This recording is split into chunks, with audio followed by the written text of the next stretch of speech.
Olá, estudantes do 8º ano, sejam bem-vindos para mais esta aula de História. E hoje teremos uma aula de retomada. Mas antes de começar a falar aí sobre a aula de retomada, eu quero deixar um recado aos professores. Vou colocar na tela para vocês. Olha lá, professores, o recadinho. Então, dia 25/11, nós vamos utilizar a habilidade EF08HI25.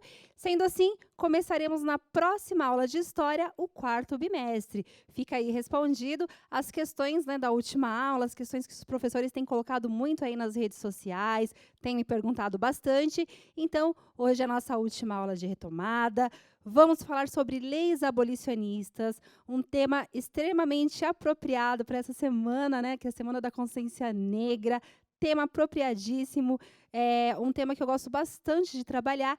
E hoje eu tenho uma surpresa para vocês, trouxe um colega, meu ex-coordenador, né, professor Adriano. Seja bem-vindo, professor. Bom dia, Jana. Bom dia a todos que estão em casa nos assistindo. Uma honra, um prazer estar com vocês para falarmos de um tema tão apaixonante dentro da história, que são as leis abolicionistas. Teremos muitas informações, detalhamentos fundamentais para compreendermos esta semana, onde comemoramos o 20 de novembro, Dia da Consciência Negra. Então, espero que vocês gostem do que vamos apresentar hoje e participem conosco. Obrigado, professora Jana, pelo convite.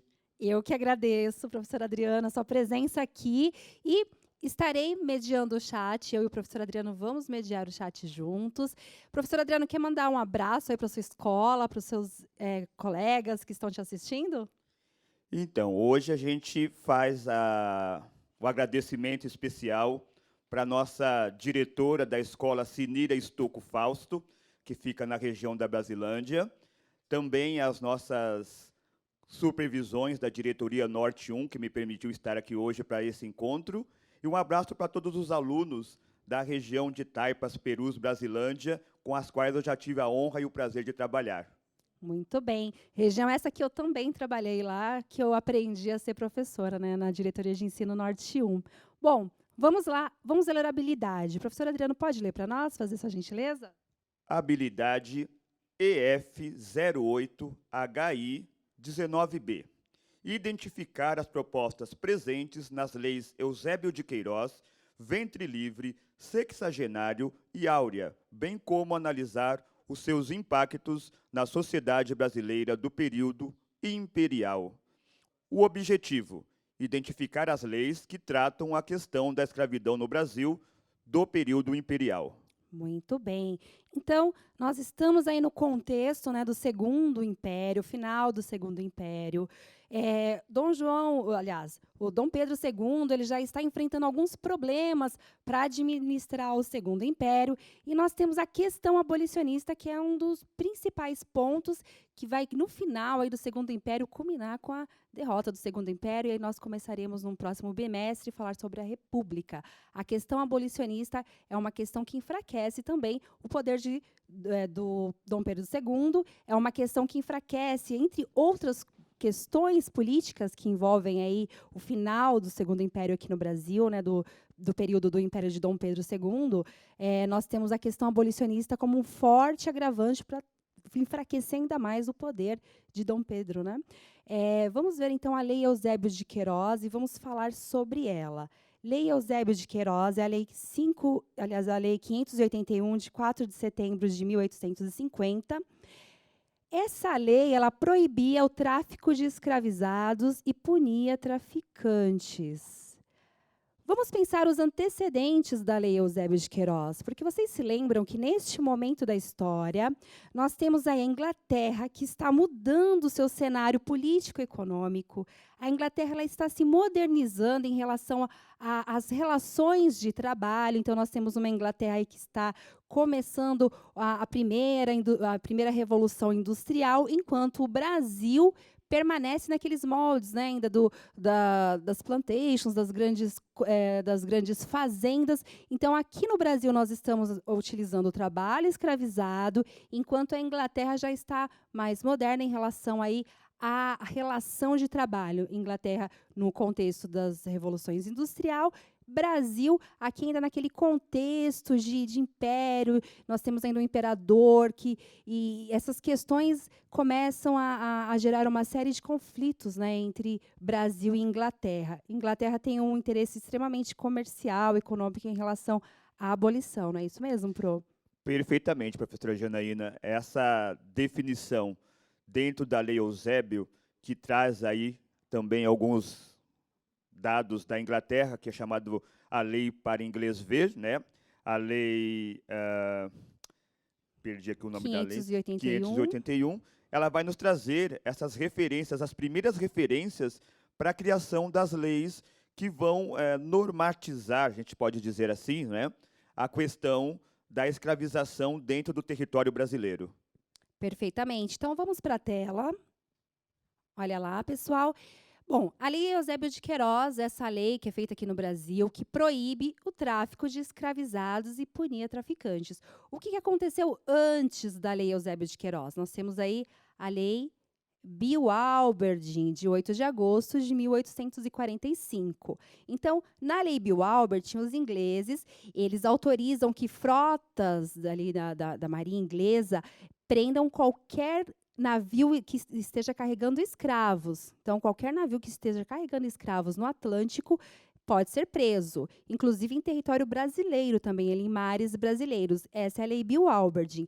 E para dizer que estava seguindo aí o alinhamento inglês, o Brasil, ele então cria a Lei Eusébio de Queiroz, que é chamada Lei para Inglês Ver. Nós falamos muito sobre essa Lei para Inglês Ver, né, que é uma lei que diz assim, ó, vamos proibir o tráfico de escravizados, mas aqui no Brasil, em território brasileiro, aqui internamente ainda acontecia essa logística de vendas de escravizados. Então, tínhamos ainda aqui internamente um grande comércio de escravizados, isso aconteceu internamente.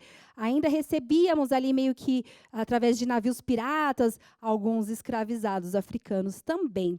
Isso que o professor falou é muito importante, porque neste momento da história, que a nossa estrutura ela começa a ser pautada pela diferença racial, não é isso, Pro?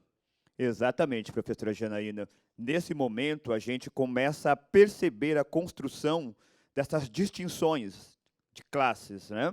Onde os proprietários de escravos sempre tomavam ali todas as posições de alto benefício.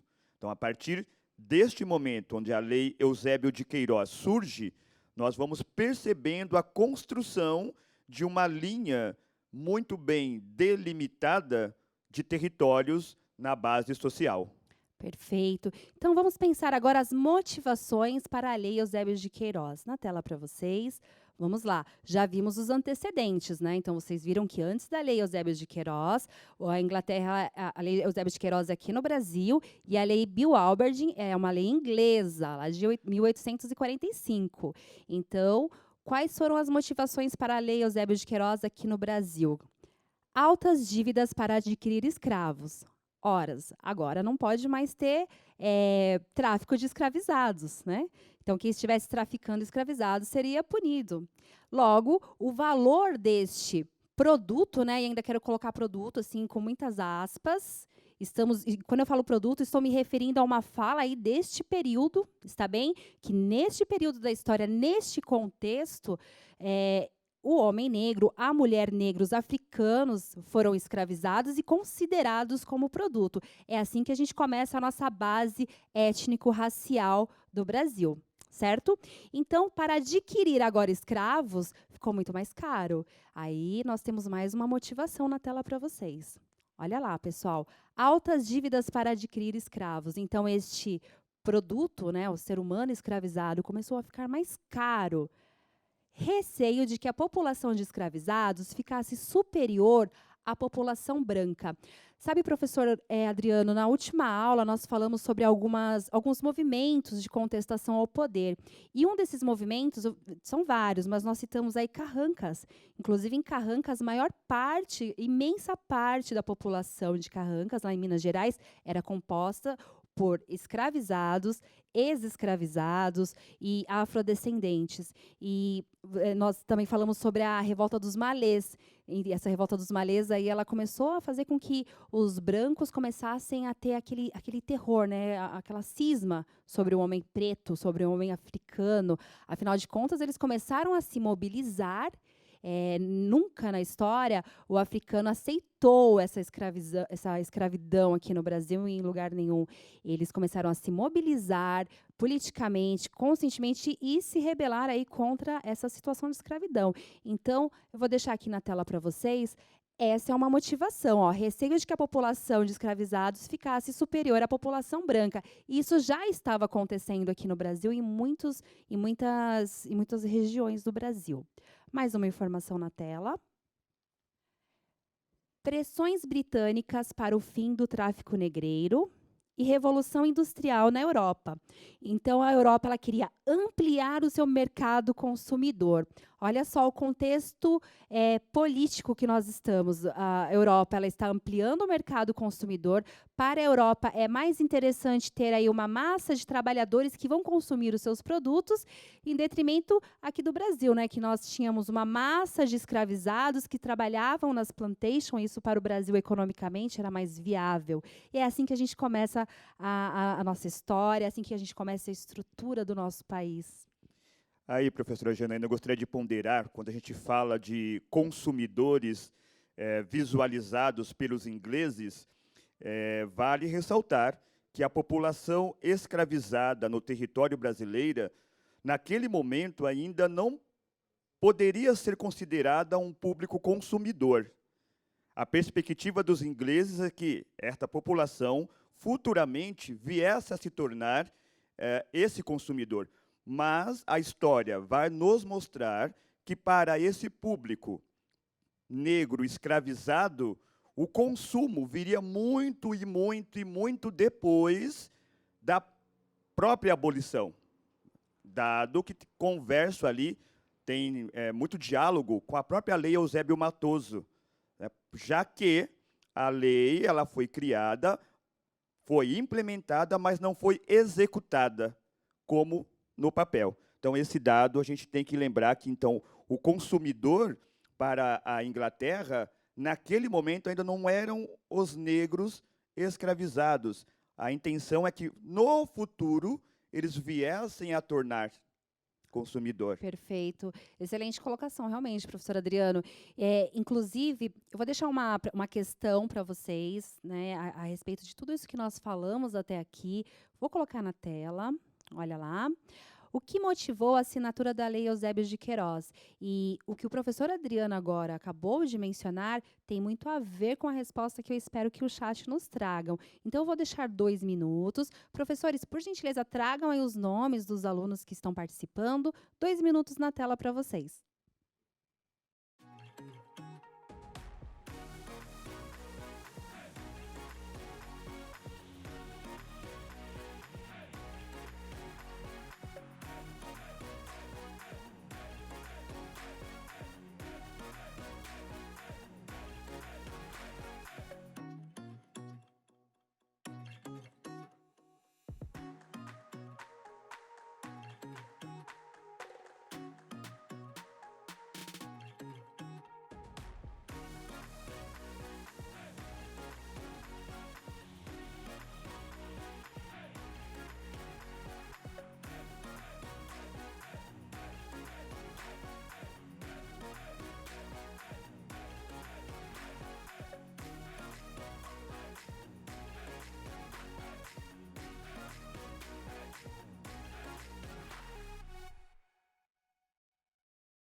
Voltamos. E aí, professor Adriano, tá gostando do chat?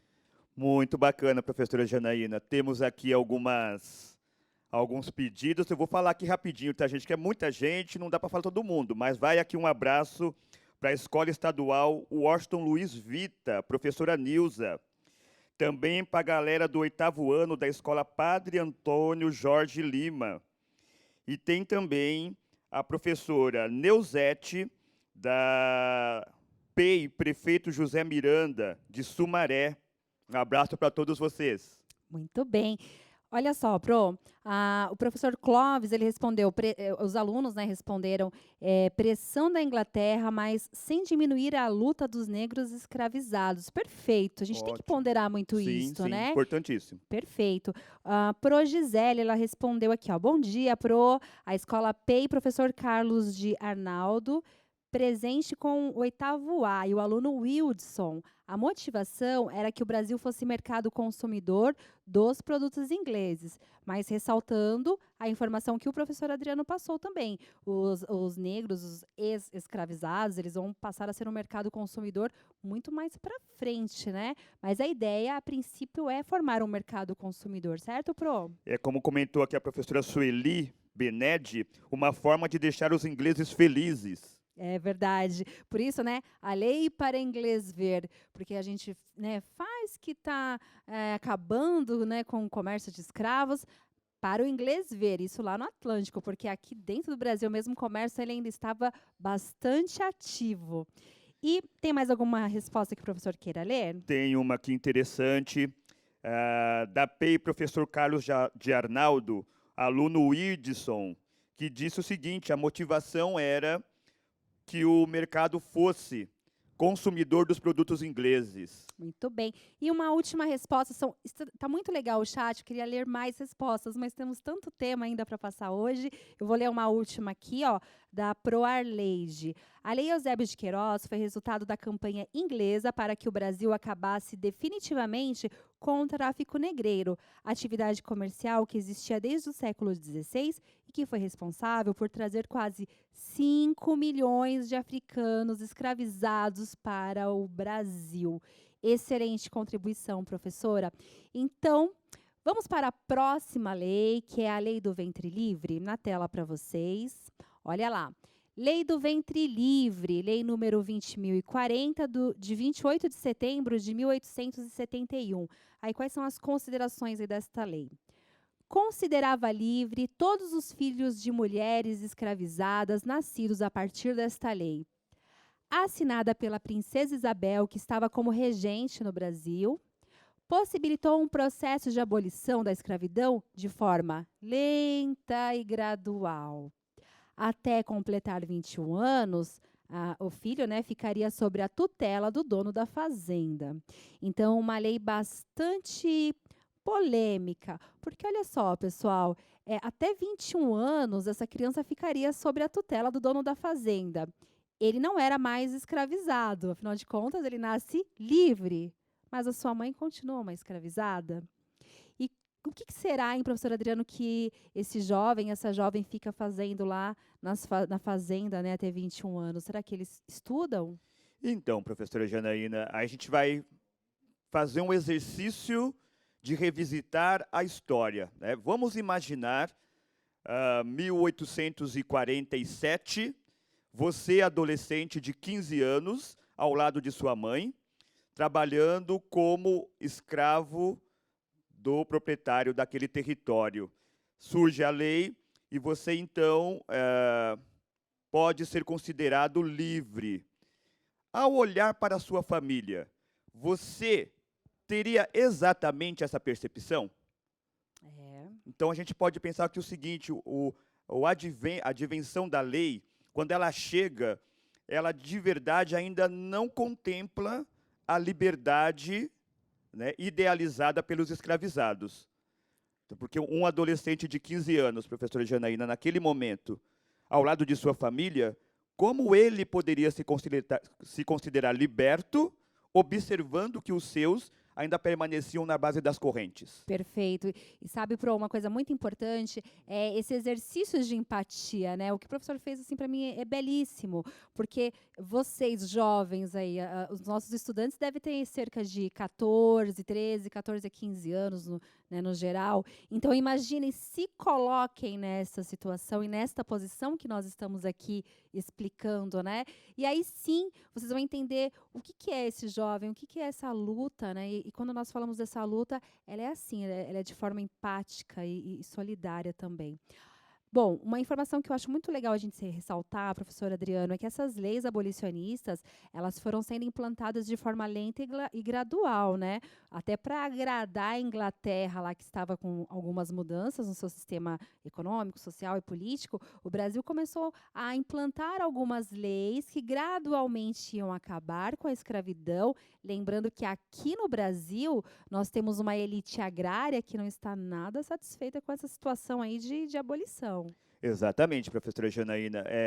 Nós temos, então, que dar um destaque para a construção desse processo de leis visando a libertação dos escravizados. Então, foi todo um processo que deu início lá em 1824, quando Joaquim Nabuco idealiza a primeira Constituição do nosso território.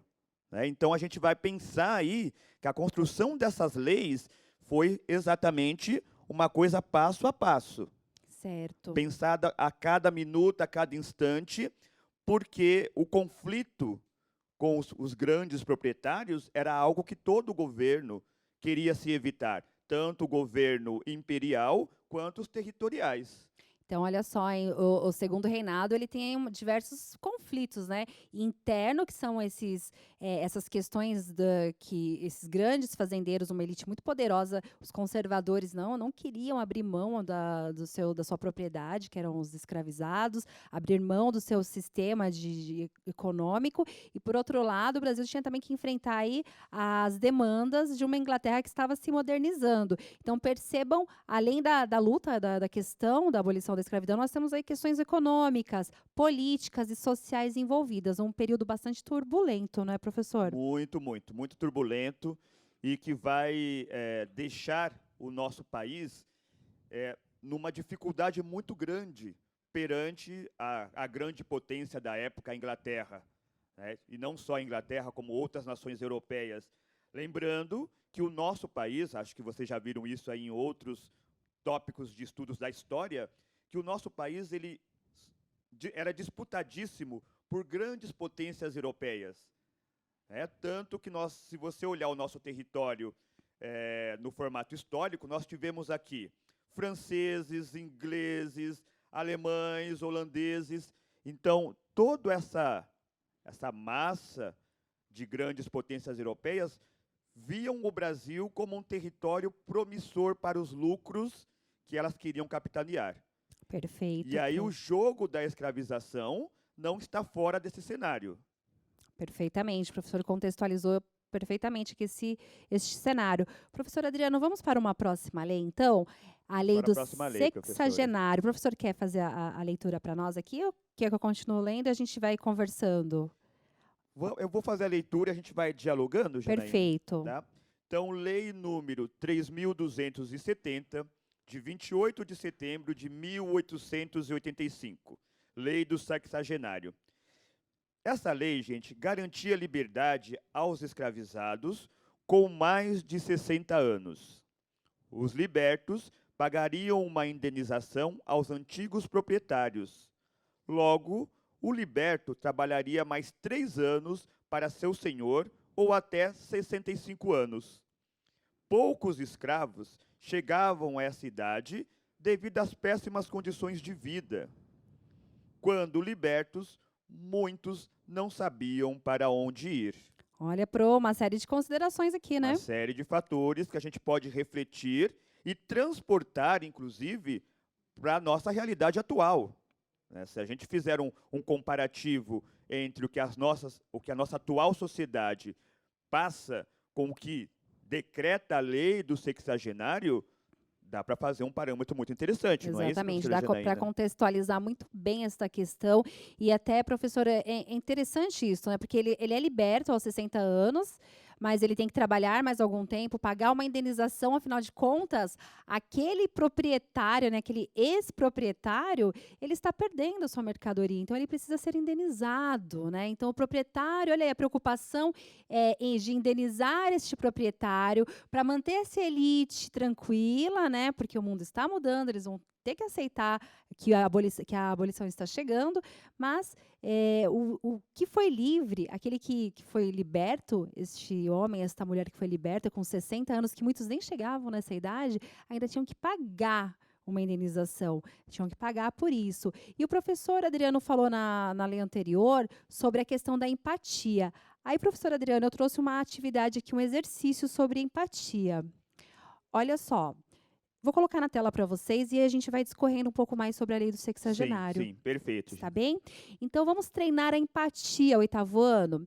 Neste momento, somos um ex-escravizado de 65 anos de idade. Nosso corpo dói. Desde que nascemos, fomos obrigados a trabalhos forçados, sem descanso. Não recebemos carinho quando crianças, apenas chicotadas. Temos em nossos corpos diversas cicatrizes. Não temos família, não sabemos de qual lugar da África viemos. Estamos livres. O que faremos agora?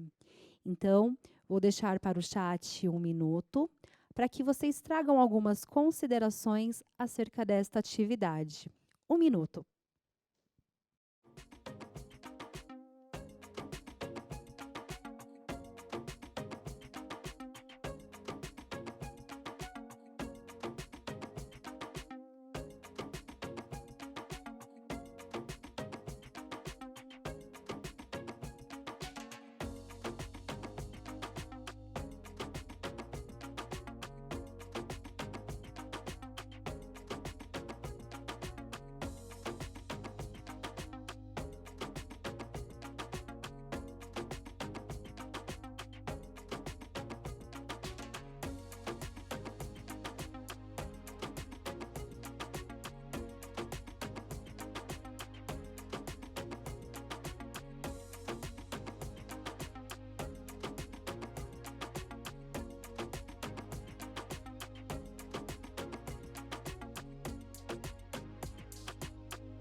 Voltamos e, olha, tá muito legal a participação de vocês, professores, estudantes entenderam totalmente a questão da empatia. Eu tenho aqui, ó, o professor Rafael, ele trouxe assim, ó, livre, porém preso. O pro Ricardo, volta a ser escravo, né? Realmente. Um beijo aí para os alunos do 8º B da escola Jardim Odete. Deixa eu ver mais. Aqui, professor Alexandre, qual que é a saída, né? Pedir esmolas, suicidar-se. É triste, duríssimo, mas real. E o pro José lhe respondeu, provavelmente permanecer na fazenda ainda vivo, né? Tem alguma resposta que o professor queira contextualizar, professor Adriano? Na questão do exercício da empatia, pro Edna colocou muito bem aqui, muita dor e sofrimento. É isso mesmo, pro Edna. Se a gente lembrar o exercício da empatia que nós citamos agora há pouco, se colocando no lugar do outro, você tem esse quadro, né, de muita dor e sofrimento. Isso é empatia. Obrigado, professora. É verdade. Bom, professora Ivone, tinha que ser muito forte. A maioria morreu antes. Quanta injustiça. E quando nós falamos de empatia, eu acredito, professor Adriano, aí é uma opinião, já é uma questão de opinião, muitos podem discordar, isso é muito saudável, é importante que discordem, mas eu acredito que quando a gente começa a fazer o exercício de empatia, até a nossa luta contra o racismo, ela muda, né? Ela muda de figura, porque a partir de agora nós não estamos mais falando apenas de uma identidade negra, preta, mas nós estamos falando aqui de um coletivo, é a construção da nossa identidade brasileira. Eu começo a perceber que estamos falando de indivíduos, pessoas que morreram, que perderam a sua identidade africana. Exatamente, professora Janaína. E esse quadro, esse cenário, nós vamos ver no próximo tema que vai entrar daqui a pouco para vocês estudarem, para verem conosco, que ele tem sim uma preocupação por parte de alguns governantes daquele período e que vão olhar para esse quadro dos escravizados com muita dor, sentindo, né, o sofrimento daquele grupo de pessoas dentro daquela situação. Então, agora a professora Janaína vai dar continuidade, nós vamos entrar no tema que vai dialogar sobre isso. Era muito dolorido, muito sofrido, até hoje o é. A gente, quando estuda esse tema e se aprofunda nele, nós vamos tendo aí, não é, professora Janaína, percepções sofridas desse cenário da história do nosso país, e que é uma preocupação de estudos não só para os acadêmicos negros, professoras negras, como também para toda a sociedade que quer entender um pouco mais de como o nosso país fez parte de um comércio tão degradante. Perfeitamente. Essa instituição, né, a escravidão no Brasil, ela traz hoje como permanência histórica o racismo. Mas vamos seguir então, professor Adriano, como o professor havia comentado, vamos falar sobre a Lei Áurea. E aí no final nós faremos uma contextualização, o chat continuem aí participando. Vamos lá então, Lei Áurea, lei número 3.353, de 13 de maio de 1888. Assinada pela princesa Isabel, que pela terceira vez exercia, a regência no lugar do seu pai, Dom Pedro II. Existiram pressões externas, Inglaterra, e internas, movimentos abolicionistas e resistência dos escravizados, desde os quilombos até esse momento da escravidão, até esse momento da abolição. Não houve preocupação de inserir os libertos na sociedade. E é aí que a gente tem um grande problema, e é aí que eu posso dizer assim, que é o cerne, é o começo de toda a nossa estrutura social que é tão desigual em relação ao homem e à mulher negra. Afinal de contas, 8º ano, a princesa Isabel ela vai, né, ela vai assinar a Lei Áurea. A partir de agora, a escravidão lá é proibida no Brasil. Mas nós temos ainda aquela questão econômica. Quem que vai substituir a mão de obra escravizada? Os imigrantes italianos. Eles chegam. Eles também trabalham em situação de semi-escravidão. Nós já falamos, inclusive, sobre a participação dos italianos aqui nos nossos ciclos econômicos brasileiros e como eles contribuíram também. Mas vamos olhar agora para esses ex-escravizados, professor. O que acontece com eles a partir da Lei Áurea? Fica todo mundo feliz e todo mundo muito satisfeito? Será mesmo, professora Janaína? Então, vamos voltar, vamos fazer o exercício da imaginação mais uma vez. Eu escravizado dentro de uma fazenda com minha família e chega a notícia de que a princesa assinou o decreto para a minha libertação. Vou ficar feliz com isso? Deveria, mas não.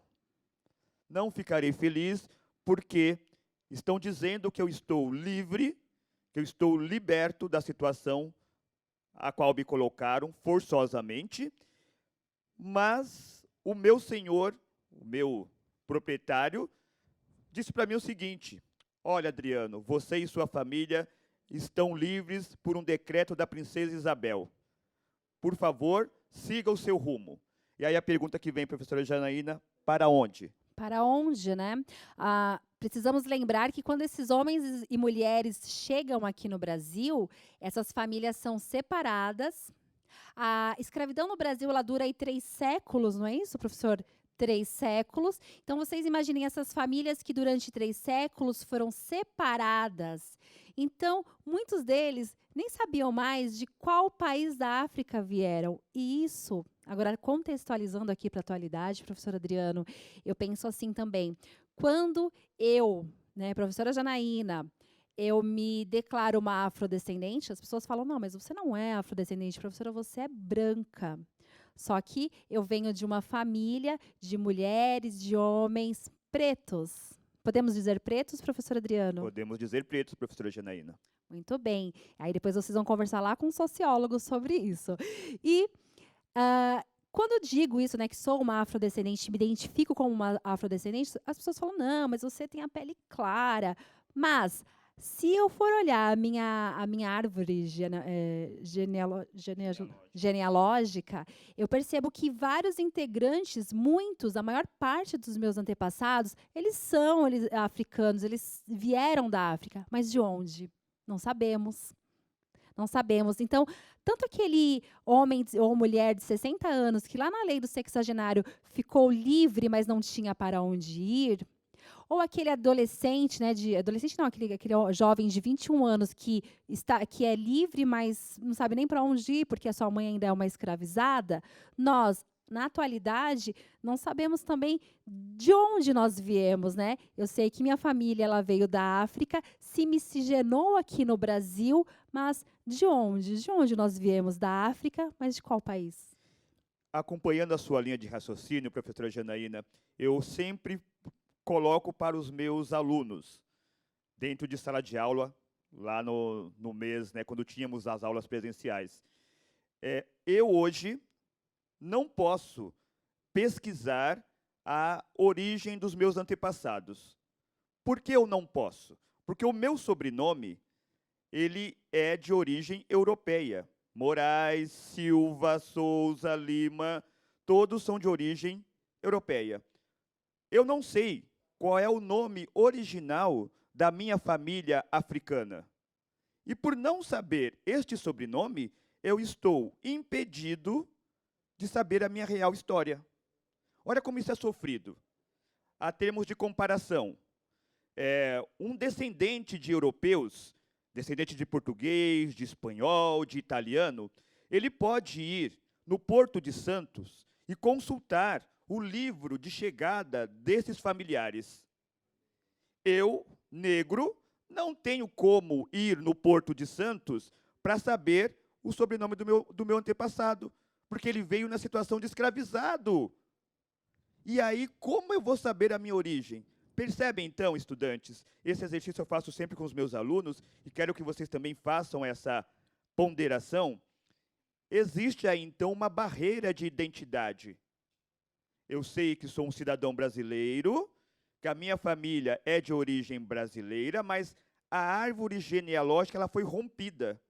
E sabe, quando entro nesta questão, eu acho muito importante dizer assim, que nós não estamos aqui afirmando que apenas os escravizados tiveram essa situação de detrimento da sua identidade. Nós sabemos, sim, que os europeus também contribuíram, os migrantes italianos eles contribuíram muito para o crescimento do Brasil, mas o que nós estamos discutindo aqui são as raízes. É como o professor Adriano falou, quais são as nossas raízes? Nós sabemos que somos afrodescendentes, mas nós não sabemos de onde, né, de qual lugar. Inclusive, eu vou até dar um depoimento assim, muito pessoal, que eu fui tirar a minha segunda via do RG, né, porque a primeira eu perdi.